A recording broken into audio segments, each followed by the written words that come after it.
ஒரு சிலர் என்ன பண்ணுறாங்கன்னா, அவங்க பிள்ளைங்களுக்கு பொண்டாட்டி கூட எதுவும் செய்ய மாட்டாங்க. அக்கா, தங்கச்சி, மாமன், மச்சான் அந்த மாதிரி கல்யாணம், வேறு விஷயங்கள் எல்லாம் வரும்போது, வீட்டில் இருக்கவங்களுக்கு செய்யாததை கூட ஊரில் இருக்கவங்களுக்கு வந்து சீருங்கிற முறையில் செய்வாங்க. அவங்கள வந்து இந்த பொண்டாட்டிங்க வந்து இப்படி செய்கிறியே, இவ்வளோ செய்ய வேணாம்லாம் சொன்னால் கேட்க மாட்டாங்க.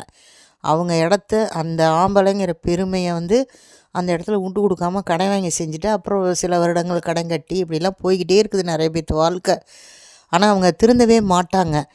அப்படி இருக்கிற ஒரு ஆண்கிட்ட மாட்டிக்கிற பெண்ணை ஒரே கேள்வியாக அவரை பார்த்து கேளுங்க. உன் கையை அறுத்து ரத்தம் ஊற்றுது, ஏத்தாப்பில் உன் சொந்தக்காரங்க கையை அறுத்து ரத்தம் ஊற்றுது, நீ உன் கை ரத்தத்தை தொடப்பியா அவங்க கை ரத்தத்தை தொடப்பியான்னு கேளுங்க. என் ரத்தத்தை தான் நான் தொடப்பேன்னு அவர் சொல்லுவார் முதல்ல.